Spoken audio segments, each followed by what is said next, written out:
Tuhan. Halo. Ya, mari kita siapkan hati kita untuk masuk dalam ibadah kita. Mari kita berdoa.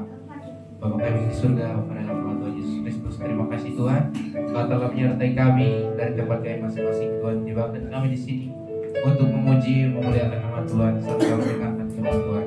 Kami siap untuk memulai ibadah pada pagi hari ini dalam nama Tuhan Yesus Kristus. Dan mari kita siapkan hati kita untuk masuk dalam hadirat Tuhan. Sebelum itu kita naikkan pujian penyembahan kita, kita mengatakan Yesusku penyelamatku. Tuhan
pujian kami Tuhan. Tuhan memberkati kami semua sehingga kami dapat memuji memuliakan nama Tuhan.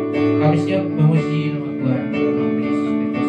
Kita sama-sama katakan amin. Shalom. Ada sukacita? Amin. Mari kita lambaikan tangan. Ya, mari kita angkat pujian kita yang pertama. Mari kita semua.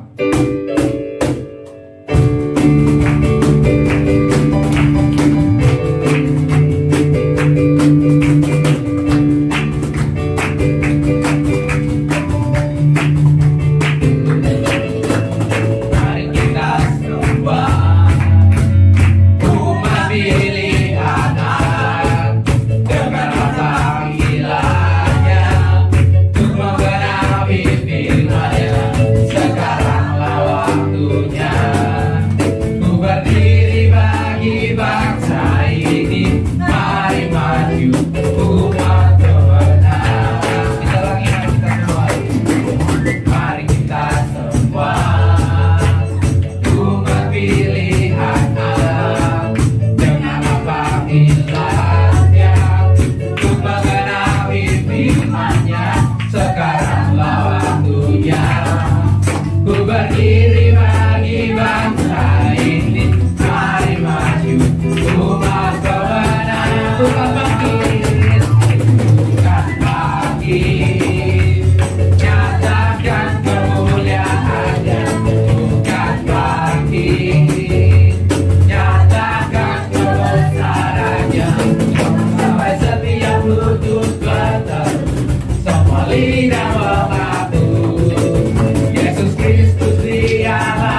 berdiri bagi bangsa ini. Mari maju umat kemenangan.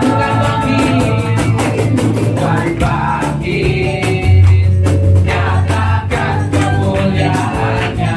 Bukan bangkit, nyatakan kebesarannya.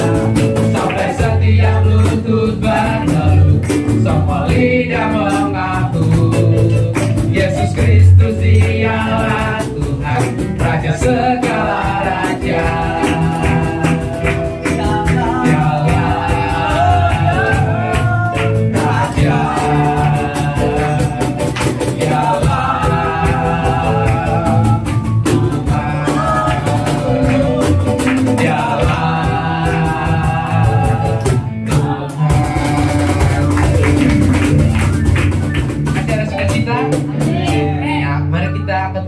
Kita yang kira mengatakan hari ini kurasa bahagia.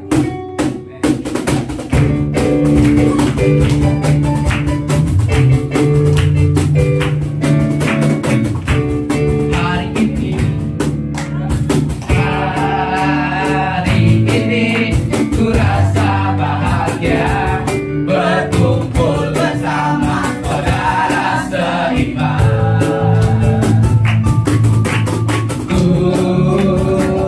Yesus telah satukan kita tanpa memandang di antara kita. Hari ini ku rasa bahagia, berkumpul bersama saudara seiman. Tuhan Yesus telah satukan kita tanpa memandang di antara kita. Bergandengan tangan dalam kasih, dalam satu hati, berjalan dalam terang kasih Tuhan. Sahabatku, kau sahabatku, kau saudaraku, tiada yang dapat memisahkan kita. Oh, kau sahabatku, kau saudaraku, tiada yang dapat memisahkan kita. Kau sahabatku, kau saudaraku, tiada yang dapat memisahkan kita.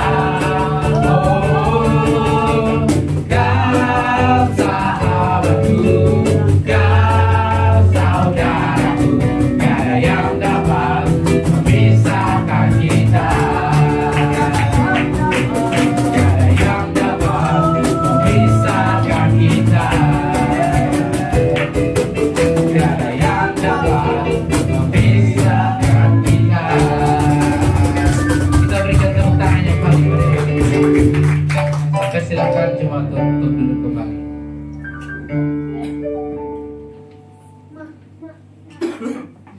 Ya, kita akan masuk dalam ruang pemberitaan firman Tuhan yang akan disampaikan oleh hamba Tuhan. Untuk itu mari kita siapkan hati kita untuk kita mendengarkan firman Tuhan.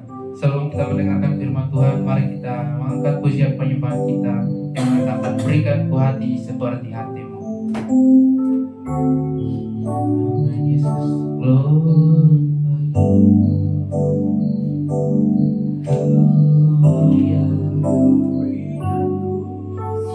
berikan ku hati seperti hatimu yang penuh dengan belas kasihan. Berikan ku mata seperti matamu yang berlayang di sekelilingku. Berikan ku hati seperti hatimu yang penuh dengan belas kasihan. Berikan ku mata seperti matamu, memandang Tuhan di sekelilingku. Berikan ku tanganmu untuk melakukan tugasmu. Berikan ku kakimu melangkah dalam rencanamu. Berikan ku hatimu.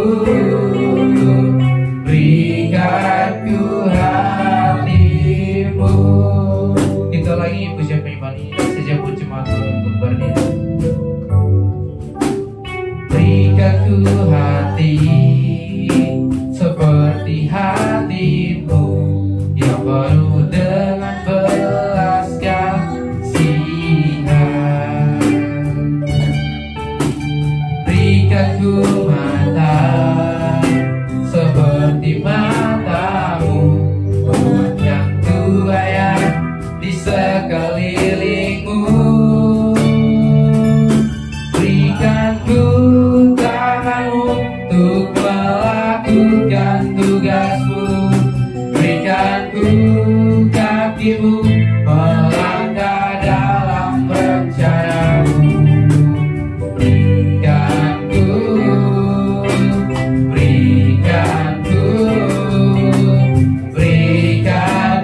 hatimu. Berikan ku tanganmu untuk melakukan tugasmu. Berikan ku kakimu melangkah dalam rencanamu. Berikan ku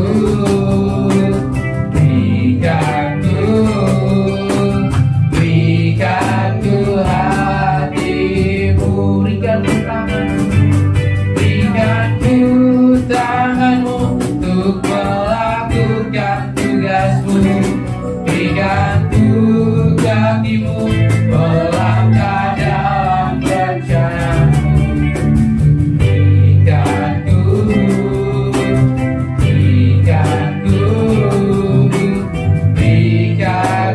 hatimu. Berikan ku hatimu. Berikan ku hatimu. Waktu saya persilakan buat hamba Tuhan untuk memberitakan firman Tuhan.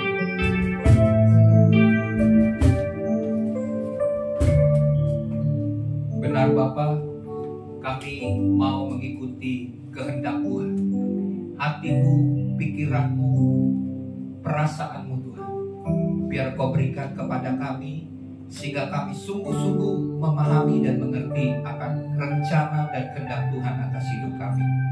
Pagi hari ini Engkau yang sudah membawa kami, mengumpulkan kami untuk beribadah Tuhan. Kami percaya pada saat kami buka hati kami, Roh Kudus yang akan bekerja, firman-Mu yang akan bekerja untuk mengubah hati kami, mengubah hidup kami, sehingga pikiran dan hati kami semakin hari semakin selaras dengan firman Tuhan. Terima kasih Bapa, urapi hamba-Mu yang menyampaikan firman-Mu Tuhan. Engkau sendiri Tuhan yang dipermuliakan melalui firman-Mu yang disampaikan, sebab hamba-Mu ini bukan siapa-siapa, hanya Tuhan saja yang dimuliakan. Juga berkati seluruh jemaat-Mu, urapi berikan hikmat kewahyuan, supaya kebenaran yang kami dengar sungguh-sungguh akan mengubah, bahkan memerdekakan hidup kami.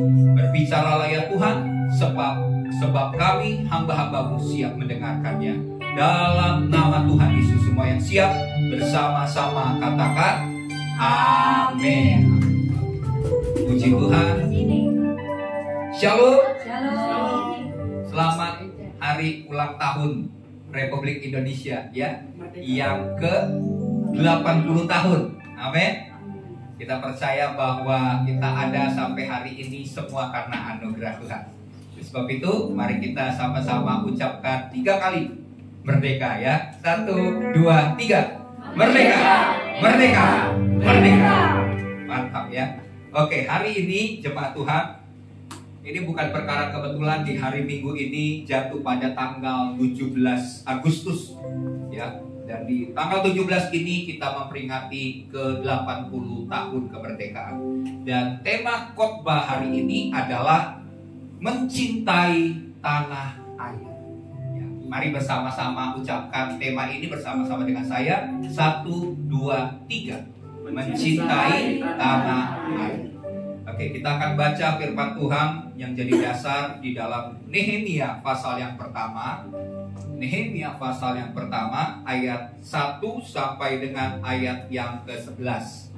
Saya akan baca ayat yang pertama, nanti cuma baca ayat yang kedua, kita bergantian sampai dengan ayat yang ke-11. Judul perikopnya adalah doa Nehemia bagi orang Israel. Dari ayat pertama. Riwayat Nehemia bin Hakaya pada bulan Kislew tahun ke-20 ketika aku ada di Puri Susan. Datanglah Hanani, salah seorang dari saudara-saudaraku, dengan beberapa orang dari Yehuda.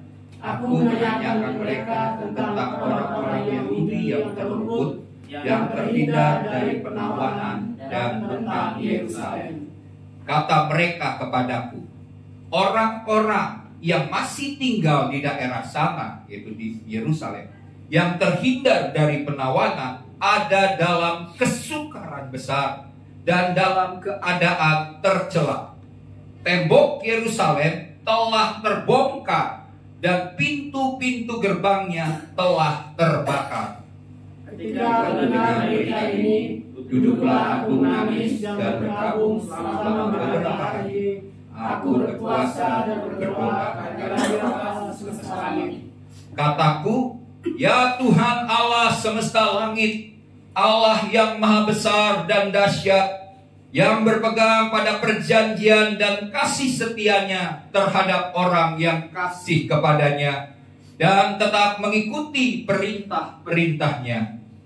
Berilah telingamu dan bukalah matamu, dan dengarkanlah doa hambamu yang sekarang kupanjatkan kehadiranmu siang dan malam bagi orang Israel. Hamba-hambamu itu dengan mengaku segala dosa yang kami orang Israel telah lakukan terhadapmu. Juga aku dan kaum keluargaku telah berbuat dosa. Kami telah sangat bersalah terhadapmu dan tidak mengikuti perintah-perintah, ketetapan-ketetapan, dan peraturan-peraturan yang telah kau perintahkan kepada Musa hambamu itu. Ingatlah akan firman yang kau pesankan kepada Musa hambamu itu, yakni, bila kamu berbuat setia, kamu akan mencerai-beraikan di antara bangsa-bangsa. Tetapi bila kamu berbalik kepadaku dan tetap mengikuti perintah-perintahku serta melakukannya, maka sekalipun orang-orang buanganmu ada di ujung langit, akan kukumpulkan mereka kembali dan kubawa ke tempat yang telah kupilih untuk membuat namaku diam di sana. Bukankah mereka ini hamba-hambamu dan umatmu yang telah kau bebaskan dengan kekuatanmu yang besar dan dengan tanganmu yang kuat? Ya Tuhan, berilah telinga kepada doa hambamu ini dan kepada doa hamba-hambamu yang rela takut akan namamu, dan biarlah hambamu berhasil hari ini dan mendapat belas kasihan dari orang ini. Ketika itu aku ini juru minuman raja. Ya, jemaat yang terkasih, kemerdekaan adalah berkat dari Tuhan yang perlu kita jaga. Amin. Karena hidup di negeri yang merdeka itu adalah sebuah hal yang indah.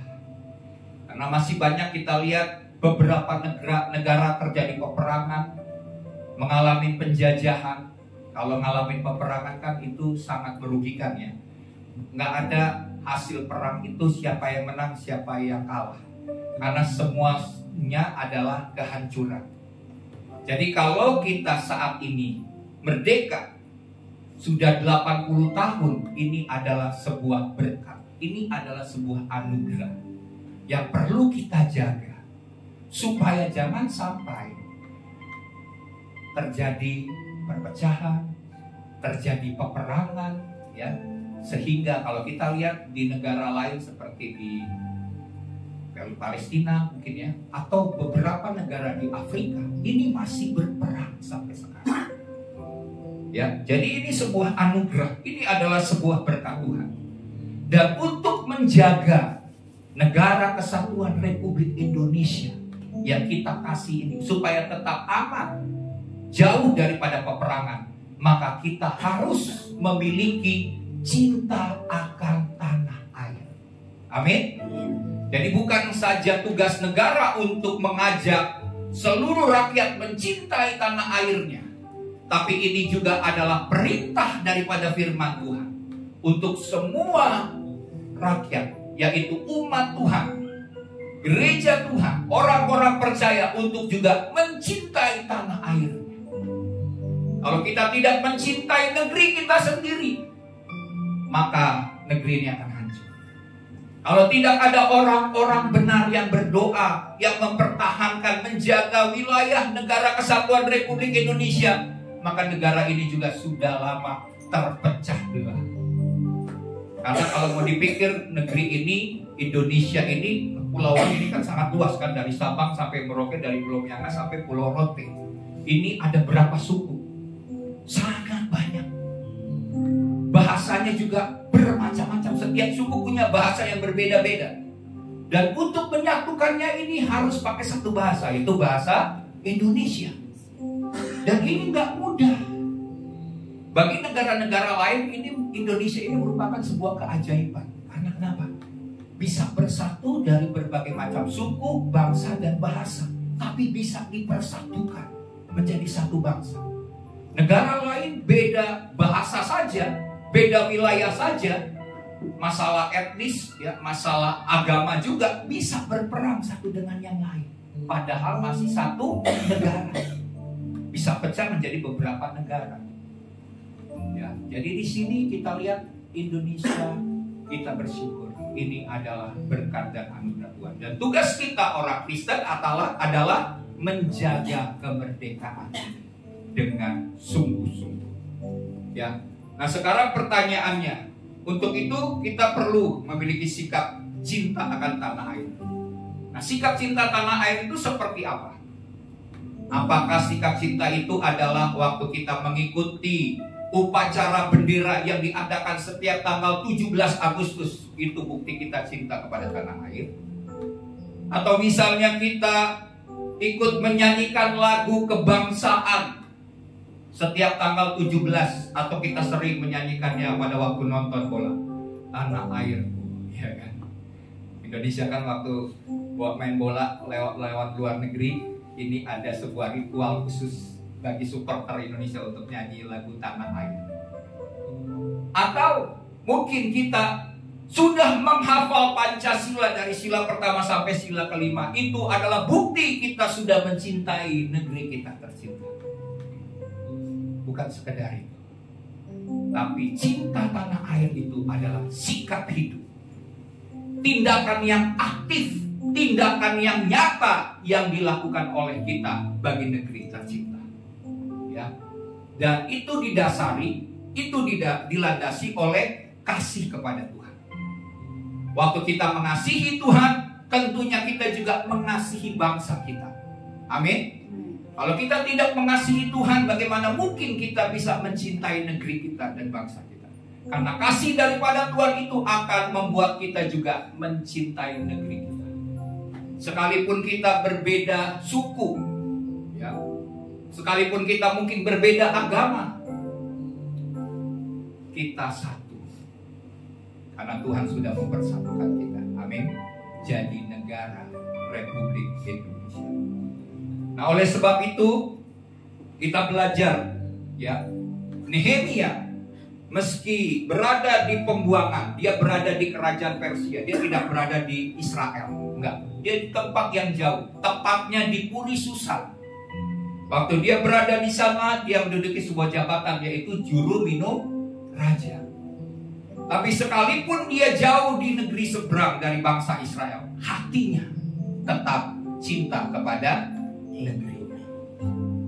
Ini juga yang harus kita miliki. Sekalipun kita jauh di negeri orang, tapi kita tetap mencintai negeri kita, bangsa di mana nenek moyang kita dilahirkan.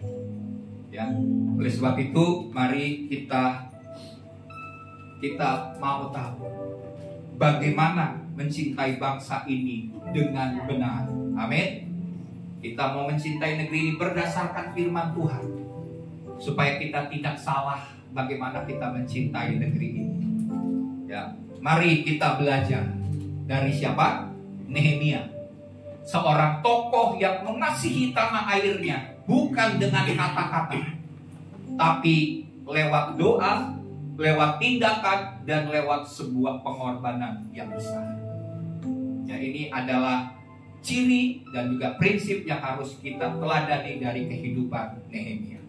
Nah, bentuk kecintaan kita kepada tanah air itu apa saja? Nah, kita akan lihat dalam poin yang pertama.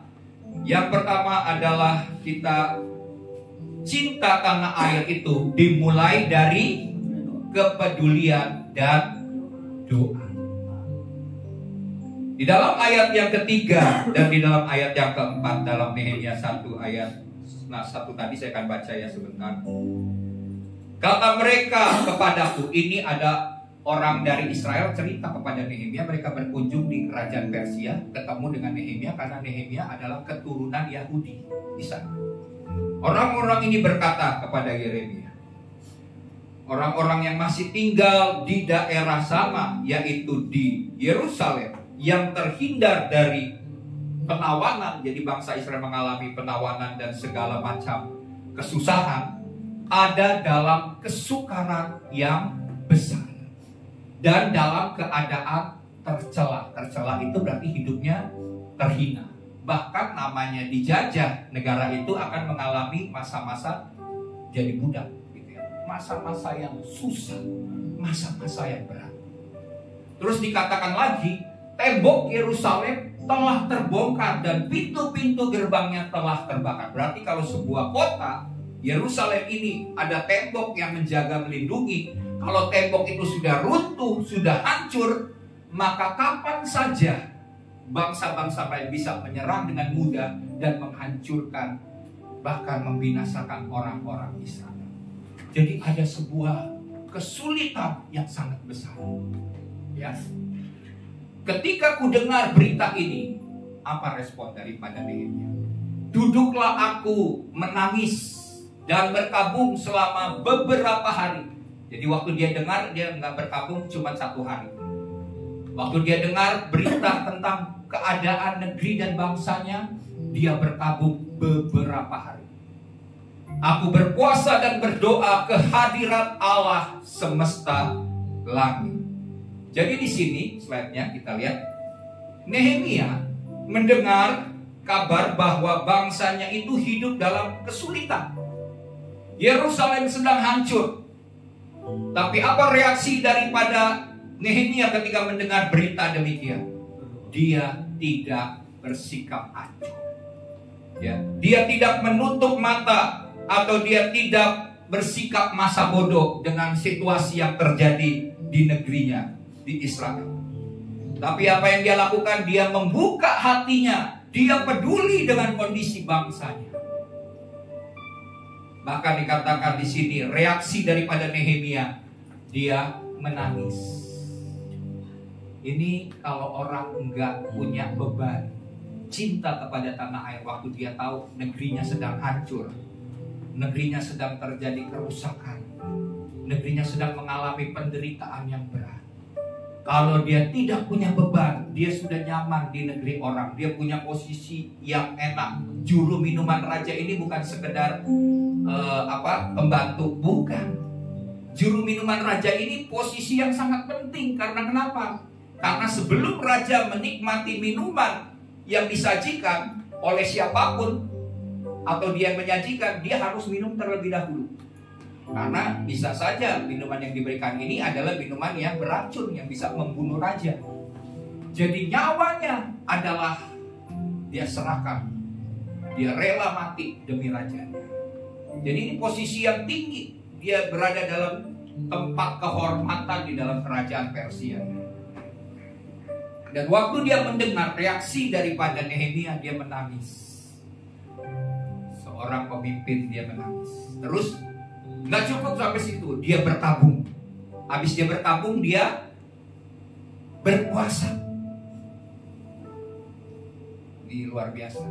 Dan berpuasa, setelah itu dia berdoa buat bangsanya, buat negerinya. Kita bacakan tadi bagaimana doanya. Ya Tuhan Allah semesta langit. Apa yang dia lakukan dalam doanya? Dia mengidentifikasi dosa-dosa yang dilakukan oleh bangsanya. Sebab dia tahu kalau bangsa berdosa, bangsa Israel berdosa, kata Tuhan, Tuhan akan mencerai-beraikan. Tapi kalau bangsa itu berubah, bangsa itu bertobat, Tuhan bisa kumpulkan, memulihkan negerinya. Jadi yang dia lakukan, dia mengidentifikasi apa yang merupakan kesalahan dari bangsa itu. Dia berdoa mewakili bangsa itu, dia minta ampun sama Tuhan. Nggak cuma itu, dia bilang, Tuhan, jika ini juga karena dosa-dosa dari keluargaku, bahkan dari hidupku sendiri, aku meminta pengampunan, aku meminta pemulihan yang daripada Tuhan. Nah, ini adalah doa yang luar biasa. Dia mengakui segala kekurangan, kesalahan, peraturan, ketetapan yang dia langgar, dia minta ampun kepada Tuhan. Dan Tuhan mendengar doa yang disertai dengan pertobatan. Jadi di sini kita lihat, kita belajar ya, bahwa Nehemia memiliki empati. Nehemia memiliki belas kasihan kepada bangsanya. Bahkan dia ikut merasakan penderitaan yang dialami oleh bangsanya ini adalah penderitaannya dirinya juga. Ya. Dia tidak bilang, ya itu kesalahan bangsa yang ada di sana. Sudah dibilang, jangan harus ikut seperti pesan daripada Nabi Yeremia kan, supaya mereka mengikuti untuk jangan sampai melawan. Pada waktu itu bangsa Israel mengatakan enggak. Ada nabi-nabi palsu yang mengatakan enggak, kita harus melawan bangsa-bangsa yang mencoba menjajah kita. Padahal pesan Tuhan adalah memang Israel harus mengalami penawanan, pembuangan. Ikutin rencana Tuhan. Tapi mereka berani menentang. Akibatnya mereka mengalami penderitaan. Dan Nehemia berada di tempat yang aman. Tapi dia tetap punya beban. Dia tetap punya hati buat bangsanya yang sedang menderita jauh di sana. Jadi di sini kita belajar dari Nehemia. Dan kita tahu bahwa sebagai orang Kristen, kita juga harus peka terhadap kondisi bangsa kita. Amin. Kita tahu bahwa kita jangan menutup mata dengan hal-hal yang terjadi di negeri kita. Mungkin persoalan-persoalan yang sedang terjadi di bangsa kita, korupsi, masalah ketidakadilan, masalah intoleransi, masalah kemiskinan yang terjadi di bangsa kita, dan juga masalah kerusakan moral dan segala masalah-masalah yang bisa membuat bangsa ini terpecah belah. Ya, kita nggak cuma tutup mata, kita bilangnya biarin aja lah, negara ini hancur udah. Enggak. Sebagai umat Tuhan, kita juga harus mencintai negeri ini supaya tetap utuh. Amin. Tidak terpecah belah, tidak tercerai-berai. Jadi harus memiliki empati, miliki kepedulian terhadap negeri dan bangsa kita. Karena kita tahu itu adalah panggilan Tuhan atas hidup kita. Siapa yang di sini bisa memilih waktu dia lahir? Saya mau lahir di Amerika. Saya mau lahir di Eropa. Ya kan, negeri-negeri yang enak-enak kan. Udah nyaman. Pengangguran aja dikasih gaji katanya. Ini di Indonesia nih bagaimana nih? Apalagi situasi sekarang ya. Banyak peraturan-peraturan yang saya dengar hampir setiap minggu, peraturan-peraturan baru. Waduh. Sampai netizen juga ikut-ikutan bilang, kalau seandainya istrimu tidak pernah diajak jalan-jalan misalnya gitu ya, berarti nanti sama negara bisa diblokir ya. Contoh-contoh seperti demikian. Karena begitu cepat perubahan-perubahan yang terjadi, yang membuat kita menjadi serba takut, ya, serba bingung. Tapi yuk, kita harus peka. Kita harus memiliki empati, kita harus memiliki kepedulian. Yang harus kita lakukan adalah tentunya menolong. Amin. Orang yang miskin, orang yang lemah, yang bisa kita tolong, yang bisa kita lakukan, yang terbaik yang bisa kita perbuat. Kalau kita tidak bisa menolong, apapun yang bisa kita lakukan, ya mungkin kita bukan orang yang memiliki kekayaan, tapi bukti kepedulian, bukti yang kita lakukan dengan doa itu juga sangat berarti. Amin. Karena kenapa? Doa orang benar bila dengan yakin didoakan sangat besar kuasanya. Nah, jadi itu yang bisa kita lakukan terhadap negeri ini. Terus kita mengutamakan bukan kepentingan pribadi lagi, tapi kepentingan bersama bagi negeri kita. Terus kita mendoakan, yang kita harus lakukan adalah mendoakan dengan sungguh-sungguh negeri kita. Kita berdoa bagi pemerintah kita. Kita berdoa bagi pemimpin kita. Kita berdoa bagi rakyat Indonesia. Karena firman Tuhan berkata dalam 1 Timotius 2. Mari kita lihat 1 Timotius 2 ayat 1 sampai 3. 1 Timotius 2 ayat 1 sampai 3. Firman Tuhan berkata begini. Pertama-tama aku menasehatkan, naikkanlah permohonan. Amin. Doa syafaat dan ucapan syukur untuk semua orang. Seluruh rakyat Indonesia kita harus naikkan permohonan, doa syafaat dan ucapan syukur. Terus untuk raja-raja dan untuk semua pembesar, agar kita dapat hidup tenang dan tentram dalam segala kesalehan dan kehormatan. Itulah yang baik dan yang berkenan kepada Allah Juru Selamat kita. Amin. Karena itu yang baik, kata firman Tuhan. Itu berkenan di hadapan Tuhan. Yang harus kita lakukan adalah menaikkan doa syafaat bagi pemimpin, bagi rakyat kita, bagi negeri kita supaya aman, tenang, damai. Amin. Masalah bencana pun kita doakan. Waktu ada bencana kita bilang, waduh, kita nggak bisa kirim bantuan. Yang kita bisa lakukan adalah mendoakan. Itu adalah kehendak dari Bapa bagi setiap kita. Ya, slide-nya. Jadi cinta tanah air itu dibuktikan dengan tindakan yang nyata. Oke. Ya. Jadi cinta tanah air bagi orang Kristen dimulai dari hati yang peduli dan membawanya ke hadapan Tuhan dalam doa. Sudahkah kita peduli atau sudahkah kita berdoa bagi negeri kita? Saya percaya ini momentum yang tepat untuk kita berdoa. Amin. Di tanggal 17 Agustus ini nanti kita akan juga ikut berdoa buat bangsa kita. Tadi ada pengumuman katanya jam 10.17 sampai jam 10.20 waktu Presiden Prabowo memimpin upacara bendera, diminta seluruh Indonesia tenang selama 3 menit berdoa. Ya, kita percayakan kita sudah ibadah, berarti kita juga sudah ambil bagian dalam doa bagi negeri kita tercinta. Oke, yang kedua adalah cinta tanah air dibuktikan dengan tindakan yang nyata. Di dalam Nehemia 2 ayat 17 sampai 18, boleh ditampilkan ayatnya? Ya. Berkatalah Nehemia kepada mereka, kamu lihat kemalangan yang kita alami, yakni Yerusalem telah menjadi reruntuhan dan pintu-pintu gerbangnya telah terbakar. Mari kita bangun kembali tembok Yerusalem supaya kita tidak lagi dicela. Ketika kuberitahukan kepada mereka ini adalah rakyat Israel, betapa murahnya tangan Allahku yang melindungi aku, dan juga apa yang dikatakan raja kepadaku, berkatalah mereka, kami siap untuk membangun. Dan dengan sekuat tenaga mereka mulai melakukan pekerjaan yang baik itu. Jadi ceritanya begini. Waktu Nehemia merasakan beban ya buat negeri tercinta, dia berpuasa, dia berkabung, mukanya itu kan nggak bisa bohong gitu ya.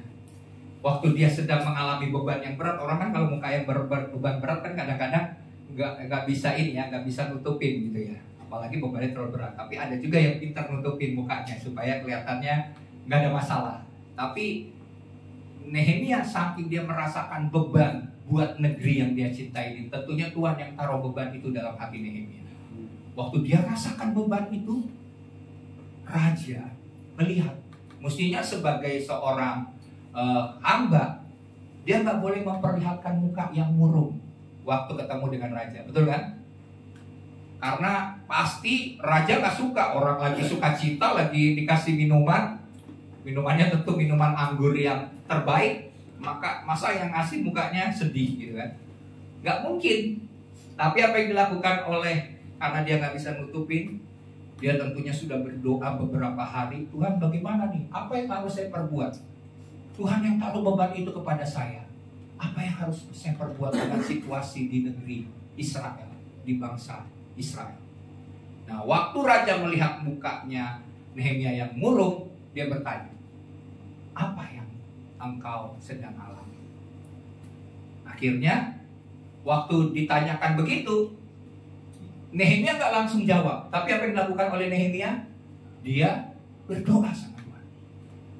Doanya tentu doa yang kilat ya, nggak mungkin doa yang panjang. Bentar Pak, bentar Raja, saya pengen sampaikan sesuatu tapi nanti dulu saya berdoa dulu. Nggak mungkin kan? Karena ditanya langsung, dia minta hikmat daripada Tuhan. Tuhan, saya harus sampaikan sekarang atau nanti?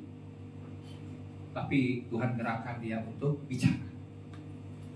Waktu dia bicara, raja tentunya kan ada dua pilihan raja. Raja bisa marah, raja bilang, kamu ceritain masalah, padahal kan kamu nggak boleh nih sebenarnya. Saya sedang sukacita, kamu cerita masalahmu di depan saya. Bisa saja raja mengatakan dibunuh Nehemia. Tapi karena dikatakan tadi ayat ini, kebaikan Tuhan, amin. Karena kemurahan Tuhan, karena anugerah Tuhan, karena campur tangan Tuhan, karena kairosnya Tuhan, Nehemia berbicara. Hati raja Tuhan lembutkan. Karena firman Tuhan berkata, hati raja itu dikuasai oleh Tuhan. Ya, Tuhan bisa mengalirkan kemanapun ya hati raja itu, sehingga hati raja bisa yang tadinya bisa bersikap keras tegas bisa menjadi lembut. Nah, jadi Tuhan yang menggerakkan hati raja. Karena raja bilang gini, ya udah, kamu buat bikin. Akhirnya si Yeremia bilang gini, tolong bisa nggak? Maksudnya dia ceritakan masalah tentang Yerusalem, temboknya dan negerinya yang hancur. Kata raja, buat sebuah perintah, buat sebuah tindakan. Akhirnya Nehemia bilang, saya perlu surat perintah dari raja. Terus kata raja, saya akan buatkan surat perintah. Bahkan isinya tentang surat perintah itu, apa saja yang kamu perlukan, kamu isi sendiri. Coba. Jadi Nehemia disuruh tulis apa saja yang dia perlukan, apa saja yang dibutuhkan dalam surat perintah itu. Jadi bukan raja yang buat, Nehemia sendiri yang buat. Jadi di sini diperlihatkan bahwa Tuhan yang bekerja. Amin. Gak mudah bagi seorang raja bisa memberikan kebebasan dan keleluasaan yang luar biasa kepada Nehemia. Ya, bahkan dikatakan bahwa setelah itu dalam surat perintah itu, Nehemia juga bisa diizinkan nggak cuma beberapa bulan tinggal di sana untuk membangun tembok Yerusalem yang dibangun hanya sekitar 52 hari, tapi dia diangkat menjadi bupati di sana. Luar biasa kan?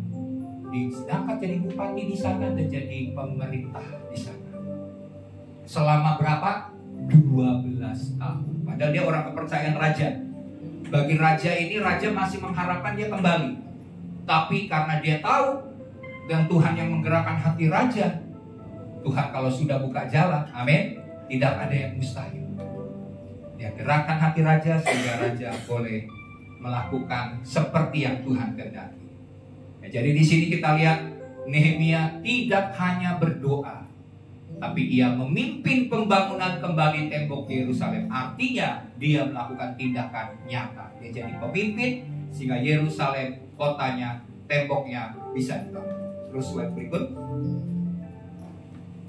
Dia menghadapi tantangan dalam pembangunan, tapi dia tetap setia kepada misi yang Tuhan taruh dalam hatinya.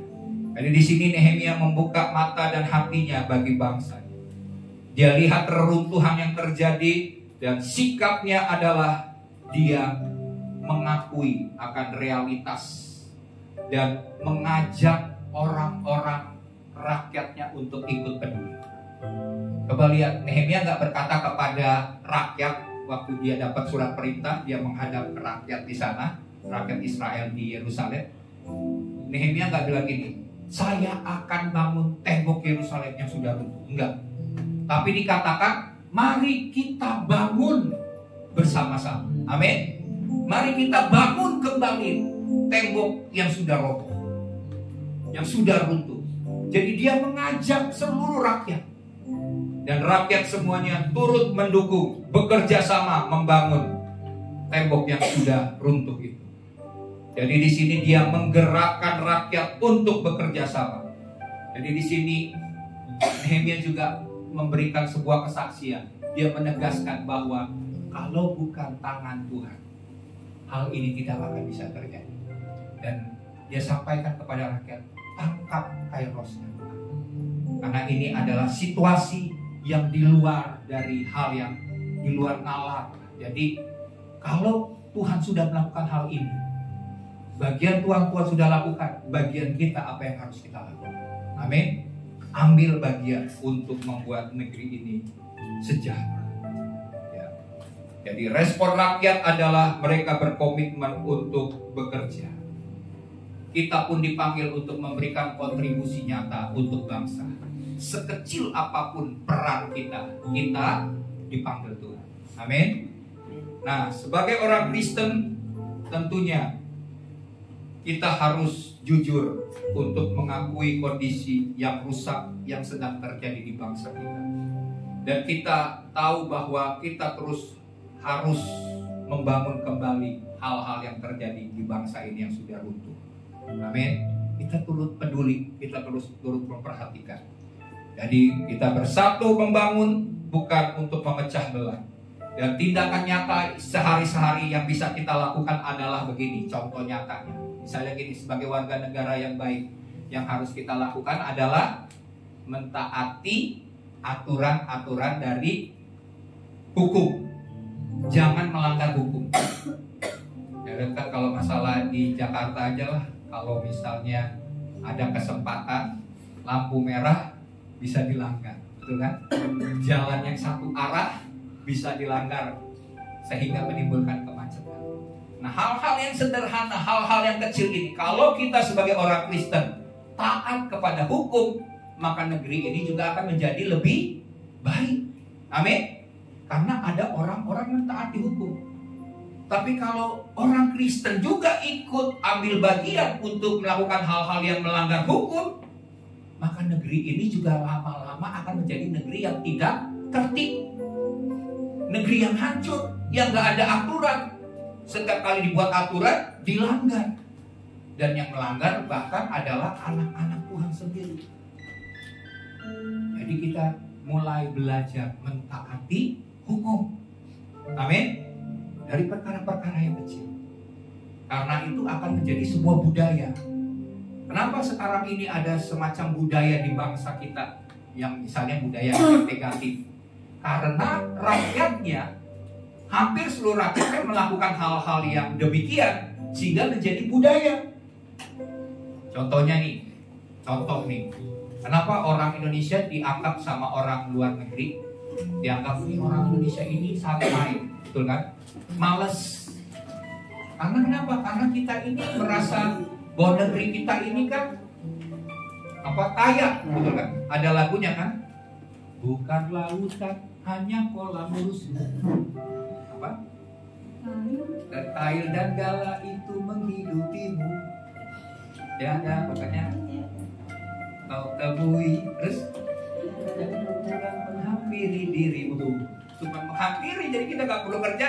Ikan udang datang kepada kita. Orang bilang tanah kita karena surga, tongkat kayu dan batu jadi tanaman, betul kan? Jadi saking kita kaya, kita hidupnya enak, lihat negeri-negeri yang kekayaan alamnya melimpah, banyak kali menjadi orang-orang yang malas. Dan waktu kita menjadi orang-orang yang malas, maka kebodohan itu akan datang kepada kita. Bahkan kemiskinan itu akan melanda. Ya, makanya kita belajar dari semut ya, beberapa minggu lalu saya jelaskan. Belajar dari semut. Semut itu rajin. Tapi kalau malas, kebodohan, kemiskinan akan datang, merusak hidup kita. Jadi di sini kita mau memiliki budaya yang baru. Kita ikuti budaya kerajaan sorga. Budaya kerajaan sorga salah satunya adalah rajin. Amin. Tidak malas. Terus mengembangkan diri, terus mengupgrade diri untuk menjadi lebih baik. Sehingga melalui hidup kita, kita boleh mempermuliakan nama Tuhan dan boleh menjadi berkat. Ya. Jadi itu yang bisa kita lakukan. Kita belajar untuk hidup benar, hidup jujur, hidup berkenan di hadapan Tuhan. Yang ketiga, yang terakhir. Cinta tanah air itu menuntut integritas dan ketekunan.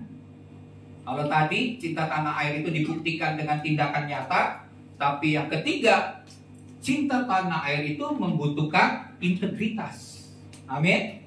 Integritas itu artinya apa? Jujur. Integritas itu berkata-kata dengan mulut, dengan tindakan itu sama. Itu integritas. Dan tekun. Waktu kita melakukan dua hal ini, maka hidup kita akan berkenan di hadapan Tuhan. Oke, kita baca dalam Nehemia 5 ayat 14-19. Ya, izinkan saya membacanya. Nehemia berkata dalam firman dalam ayat 14, "Pula sejak aku diangkat sebagai bupati di tanah Yehuda," jadi akan jadi bupati, yang ini dari tahun ke-20 sampai tahun ke-32 pemerintahan Arsasta. Jadi 12 tahun lamanya, aku dan saudara-saudaraku tidak pernah mengambil pembagian yang menjadi hak bupati. Luar biasa nggak? Dia jadi pemimpin, dia nggak pernah mengambil haknya sebagai seorang bupati. Terus ayat 15. Tetapi para bupati yang sebelumnya, yang mendahului aku, sangat memberatkan beban rakyat. Bupati-bupati itu mengambil dari mereka 40 sikal perak sehari untuk bahan makanan dan anggur. Bahkan anak buah mereka merajalela atas rakyat. Tetapi aku tidak berbuat demikian karena takut akan Allah. Terus aku pun mulai pekerjaan tembok itu, walaupun aku tidak memperoleh ladang. Dia bekerja, tapi nggak dikasih fasilitas, dia nggak memperoleh ladang. Dan semua anak buahku dikumpulkan di sana khusus untuk pekerjaan itu. Semuanya bersatu hati bekerja sama. Duduk pada mejaku orang-orang Yahudi dan para penguasa, 150 orang. Selain mereka yang datang kepada kami dari bangsa-bangsa sekeliling kami. Yang disediakan sehari atas tanggunganku ialah seekor lembu, 6 ekor kambing domba yang terpilih, dan beberapa ekor unggas. Dan bermacam-macam anggur dengan berlimpah-limpah setiap 10 hari. Namun dengan semuanya itu, aku tidak menuntut pembagian yang menjadi hak bupati. Karena pekerjaan itu sangat menekan rakyat. Ya Allahku, demi kesejahteraanku, ingatlah segala yang kubuat untuk bangsa ini. Lihat, Nehemia punya sikap integritas. Dia tidak mencari kepentingan dirinya sendiri. Dia punya hak sebagai bupati untuk mendapatkan fasilitas-fasilitas. Tapi segala fasilitas yang dia miliki, dia berikan untuk kepentingan rakyat, kepentingan bersama. Sebagai pemimpin ini, pemimpin yang langka. Ya. Nehemia memimpin dengan integritas, tidak memanfaatkan jabatan untuk keuntungan pribadi. Sekarang sebagai gereja Tuhan, sebagai anak Tuhan, maukah kita belajar jadi orang-orang yang memiliki integritas, jadi orang-orang yang takut akan Tuhan, yang tidak hanya mencari kepentingan diri kita sendiri, tapi sungguh-sungguh mencari kepentingan kerajaan surga. Ya. Dan cinta tanah air itu membutuhkan integritas. Kalau tidak ada seorang pun yang berintegritas, negeri ini akan hancur. Amin. Dikatakan bahwa ada ini pelatih sepak bola katanya, itu Sintayong ya dari Korea, bilang gini, Indonesia itu negaranya pemain-pemain bolanya itu punya potensi yang luar biasa. Cuma satu kekurangannya katanya, nggak ada orang jujur katanya, nggak ada orang yang berintegritas. Kan sedih gitu ya, sampai dibilang nggak ada orang jujur, nggak ada orang yang berintegritas. Dan jangan sampai pemerintahan kita juga menjadi pemerintah yang serakah, ya, yang hanya mengambil keuntungan selama dia memiliki posisi, memiliki jabatan untuk kepentingan dirinya sendiri, bukan menjadi pemimpin yang memperhatikan dan peduli dengan kepentingan rakyat. Oke, terus slide berikut. Integritas adalah fondasi kepercayaan publik dan kemajuan bangsa. Amin.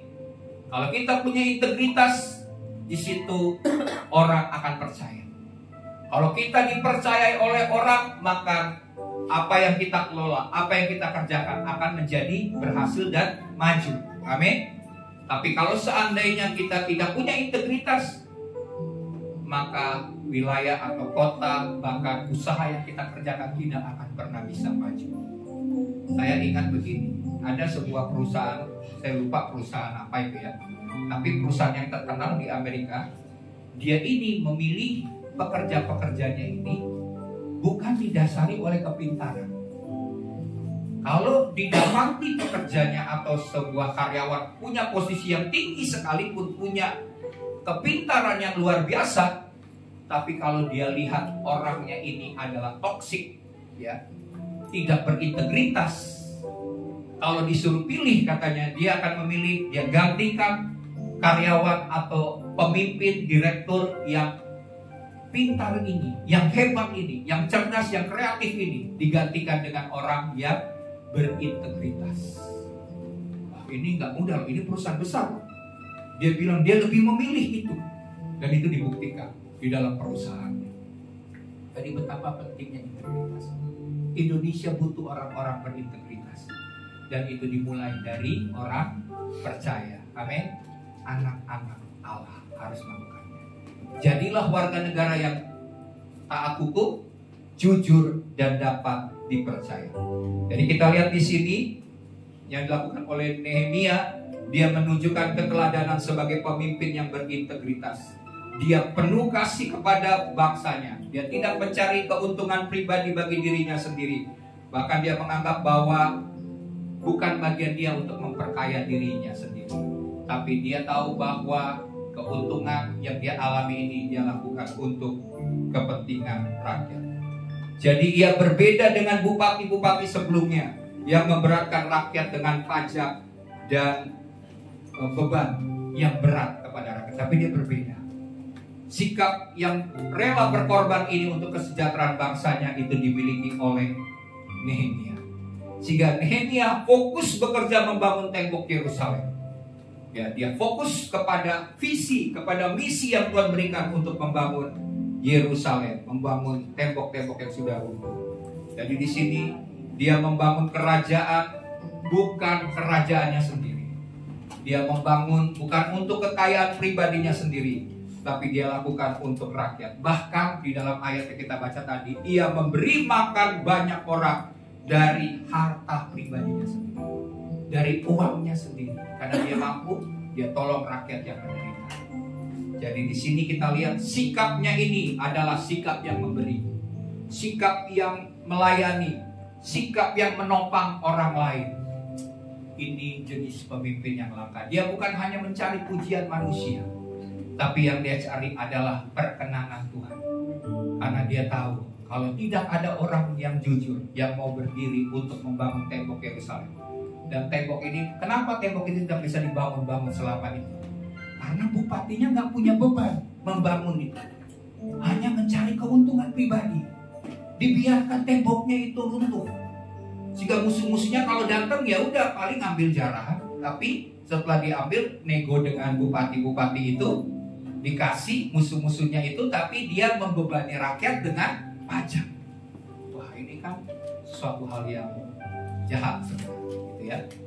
Jadi, tapi Nehemia tampil menjadi pembeda dari situasi, dari lingkungan, dari keadaan yang sudah terlalu korup pada masa itu.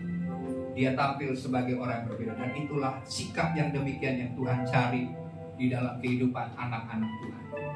Segala pengorbanannya bukan untuk ujian, tapi karena dilandasi oleh takut akan Tuhan. Dan cinta akan Tuhan itu akan melahirkan cinta kepada bangsanya. Nah, oleh sebab itu, sebagai orang Kristen, saya akan tutup. Mari kita mengasihi bangsa. Ya, kita mengasihi bangsa bukan berdasarkan kita punya budaya dan sejarah yang luar biasa, bukan. Tapi kita mengasihi bangsa karena Tuhan telah menempatkan kita di tanah ini. Amin. Bukan perkara kebetulan kita lahir di Indonesia. Bukan perkara kebetulan kita berasal dari suku Jawa, suku Batak, ya. Saya Manado, ada yang dari timur, ya kan? Dari Toraja, dari Nusa Tenggara Timur, dari manapun kita berada. Bukan perkara kebetulan. Firman Tuhan di dalam Yeremia 29 ayat 7. Firman Tuhan berkata, kita mungkin di sini dari berbagai macam suku ya. Di sini ada yang Betawi? Belum ada ya. Belum ada ya. Tadi Betawi ini kan tempatnya mereka nih di kota ini ya. Dikatakan begini, ayat 7. Usahakanlah kesejahteraan kota kemana kamu aku buang. Kita ini orang-orang buangan kan. Ada yang dari Kalimantan, dari Sulawesi, semuanya Tuhan bawa ke sini, ke Jakarta. Tapi yang harus kita lakukan adalah mengusahakan kesejahteraan kota Jakarta ini. Amin. Bukan datang dari daerah, maaf nih, misalnya bikin ribut, bikin kacau kota ini, sehingga kota ini menambah jumlah orang yang jadi sampah masyarakat. Kan nggak boleh begitu kan.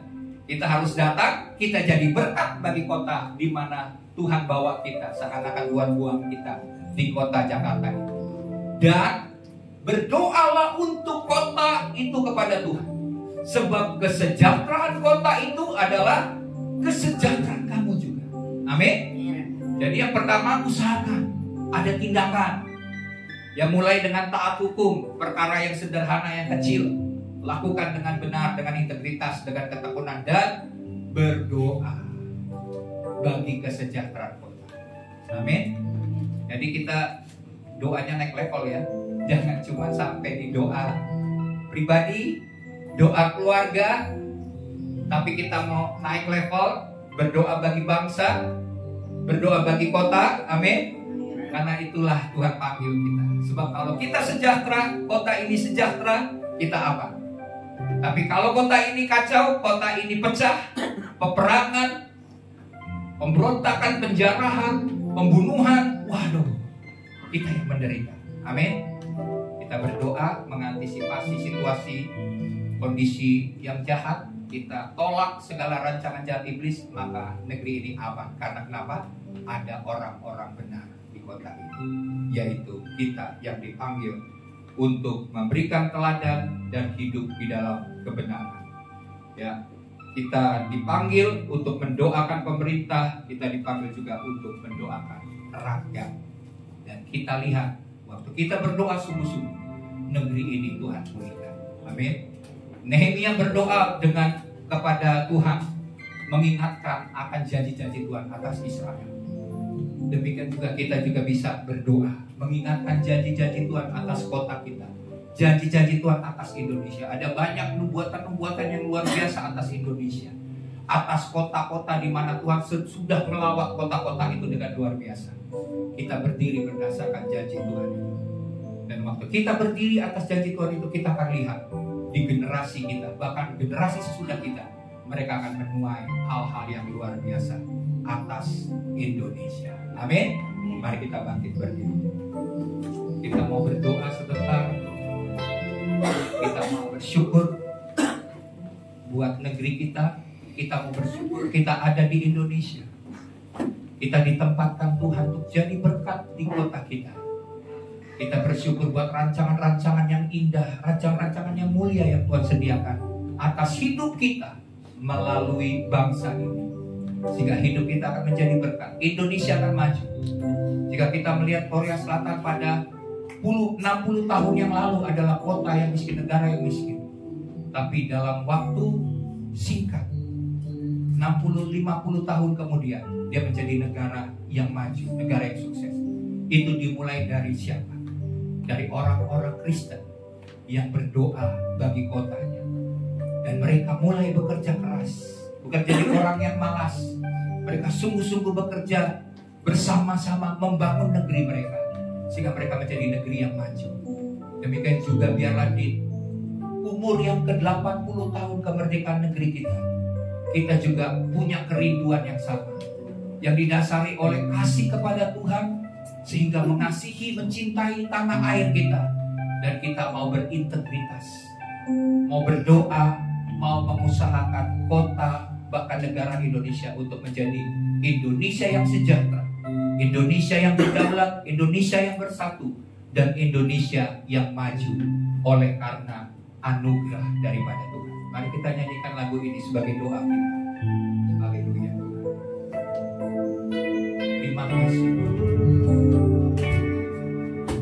Syukur setia rencanamu, dan rancanganmu yang mulia. Dalam satu tubuh kami bersatu, dalam satu tubuh kami bersatu, menjadi duta kerajaan, di duta kerajaanmu. Ku ucapkan berkat, ku ucapkan berkat atas Indonesia. Biar kemuliaan Tuhan akan nyata. Sekali lagi katakan syukur atas setiap rencana. Syukur atas setiap rencanamu dan rancanganmu, rancanganmu yang mulia. Dalam satu tubuh kami bersatu, dalam satu tubuh kami bersatu, menjadi duta kerajaanmu. Ku ucapkan berkat bagi Indonesia, ucapkan berkat atas Indonesia, Indonesia. Biar kemuliaan Tuhan akan nyata bagi bangsa ini. Kami berdiri Tuhan, berdiri dan membawa doa kami kepadamu. Sesuatu yang besar, yang besar pasti terjadi dan mengubahkan negeri kami. Hanya namamu Tuhan ditinggikan atas seluruh bumi. Sekali lagi katakan bagi bangsa ini Tuhan, bagi bangsa ini kami berdiri dan membawa doa kami kepadamu. Sesuatu yang besar, yang besar pasti terjadi dan mengubahkan negeri kami. Hanya namamu Tuhan ditinggikan atas seluruh bumi. Biarkan musim mengalut, kita akan berdoa mungkin 2-3 menit kita berdoa. Nanti saya akan memimpin doa, boleh jemaat juga mengaminkan. Dan jika ada doa-doa yang mau dinaikkan secara pribadi, bawa di hadirat Tuhan. Tuhan dengar setiap doa-doa kita bagi Indonesia. Sebab waktu kita peduli terhadap Indonesia, Tuhan juga peduli akan hidup kita. Waktu kita peduli akan negeri kita, Tuhan juga akan peduli atas seluruh kehidupan keluarga dan hidup kita. Karena Tuhan berkata, kesejahteraan kota kita adalah kesejahteraan kita juga. Mari kita berdoa buat Indonesia. Kita mulai berdoa sama seperti Nehemia, mengidentifikasi akan mungkin dosa-dosa yang terjadi atas negeri kita. Kita minta ampun kepada Tuhan. Mungkin itu juga mewakili diri kita sendiri yang sudah melakukan hal-hal yang tidak benar di hadapan Tuhan, sehingga mencemari kota, mencemari bangsa kita lewat hidup kita sebagai anak-anak Tuhan. Sebab firman Tuhan berkata bahwa kebenaran itu menaikkan derajat bangsa, tetapi dosa adalah noda bagi bangsa. Biarlah kita minta pengampunan daripada Tuhan jika ada dosa-dosa pelanggaran yang kita lakukan oleh karena kita tidak taat terhadap hukum, terhadap perintah-perintah, ketetapan-ketetapan yang diatur, dan kita melanggarnya. Mari kita minta ampun kepada Tuhan. Tuhan, kami datang kepadamu Bapa. Kami sebagai hamba-hamba-Mu Tuhan, mewakili negeri kami Indonesia Tuhan. Jika ada kesalahan yang terjadi di dalam bangsa ini, mulai dari pemimpin-pemimpin bangsa kami Tuhan, dari pemerintah bangsa kami Tuhan, dalam mengambil kebijakan-kebijakan yang merugikan rakyat, yang menambah beban yang berat bagi rakyat. Tuhan, kami minta pengampunan atas pemimpin-pemimpin bangsa kami Tuhan. Belas kasihan Tuhan turun atas pemimpin-pemimpin kami. Berikan mereka roh takut akan Tuhan, sehingga mereka dapat memimpin negeri ini, bangsa ini menjadi negeri yang maju, menjadi negeri yang sejahtera Bapa. Kami berdoa biar keadilan, kebenaran ditegakkan atas Indonesia Tuhan. Dijauhkan Bapa dari segala hal-hal yang jahat, yang hanya mencari kepentingan bagi diri mereka sendiri Bapa. Kami berdoa bagi pemimpin-pemimpin Bapa, sehingga pemimpin-pemimpin bangsa kami boleh menjadi pemimpin yang peduli kepada rakyat, jadi pemimpin-pemimpin bangsa yang akan membuat negeri ini maju ya Bapa. Kami percaya Tuhan pasti berikan beban, Tuhan pasti berikan visi kepada pemimpin-pemimpin bangsa untuk menggenapi rencana Tuhan atas Indonesia.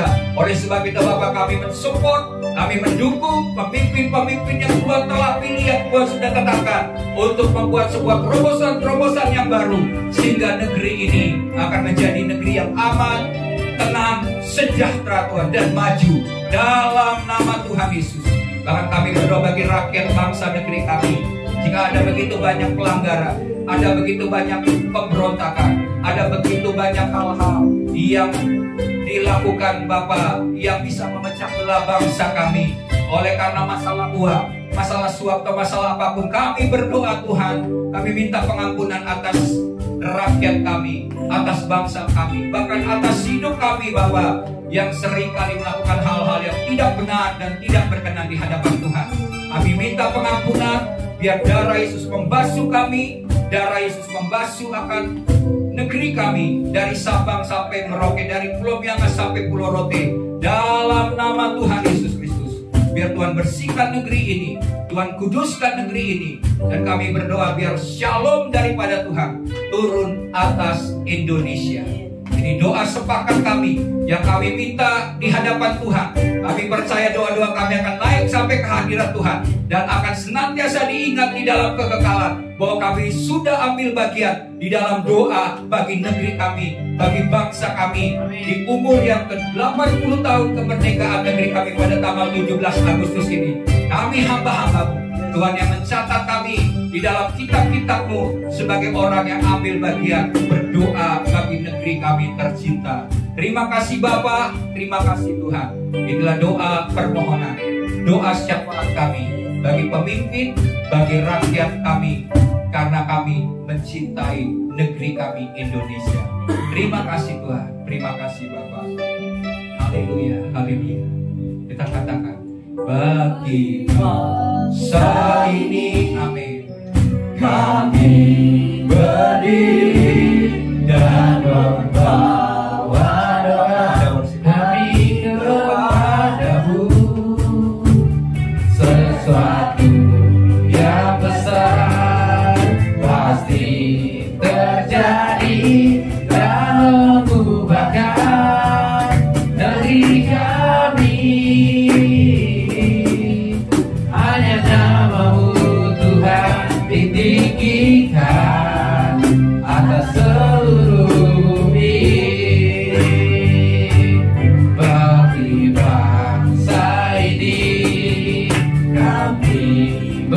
berdiri dan membawa doa kami kepadamu.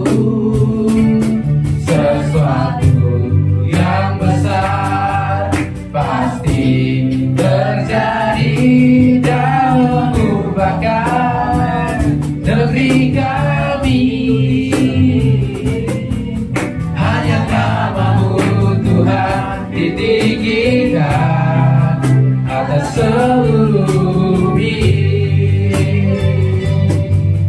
Hanya namamu Tuhan ditinggikan.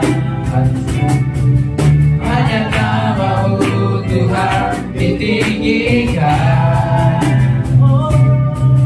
Hanya namamu Tuhan ditinggikan atas seluruh bumi.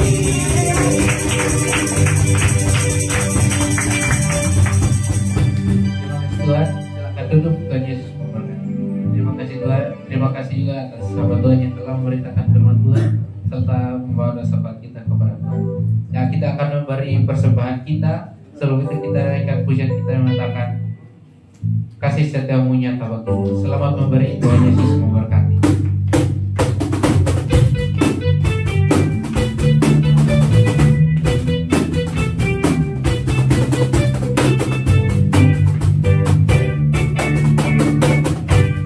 Kasih setiamu nyata bagiku, iman kebajikan tersedia bagiku. Sebab Allah sanggup limpahkan segalanya, dan anugerahnya sangat besar bagiku. Aku diberkati, aku diberkati, aku dilimpahi, karena Allah sanggup untuk menyediakan.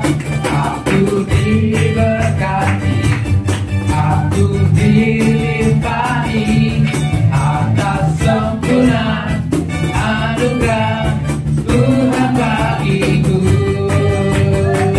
Saya bersama berdiri, berkati, aku dilimpahi, karena Allah sanggup untuk menyediakan. Aku diberkati, aku dilimpahi atas sempurna anugerah Tuhan bagiku. Atas sempurna anugerah Tuhan bagiku. Atas sempurna anugerah Tuhan bagiku. Saya persilakan untuk semua Tuhan duduk kembali.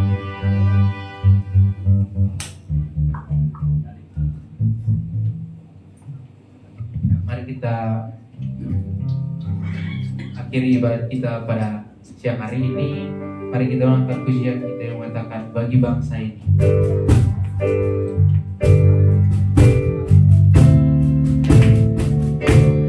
Bagi bangsa ini kami berdiri dan membawa doa kami kepadamu. Sesuatu yang besar pasti terjadi dan mengubahkan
waktu di momen yang bersejarah ini kami boleh datang kepada Tuhan.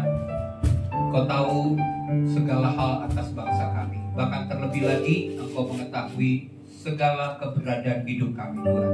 Kami percaya dalam setiap kali kami beribadah, yang sakit Tuhan sembuhkan, yang terikat Tuhan bebaskan, yang berbeban berat Tuhan lepaskan Tuhan. Mereka yang membutuhkan pemulihan, Tuhan yang memulihkan Tuhan. Dan Tuhan melakukan perkara-perkara besar di tengah-tengah umat Tuhan. Pada saat kami beribadah, memuji, menyembah, bahkan mendengarkan firman, pada saat kami berdoa Tuhan, Tuhan mengerjakan jauh lebih banyak dari apa yang dapat kami doakan dan apa yang dapat kami pikirkan, oleh karena kuasa Tuhan yang bekerja di tengah-tengah kami. Bahkan Engkau berkata, apa yang tidak pernah kami lihat dengan mata kami, yang tidak pernah didengar oleh telinga kami, yang tidak pernah timbul dalam hati kami, Tuhan sediakan bagi kami.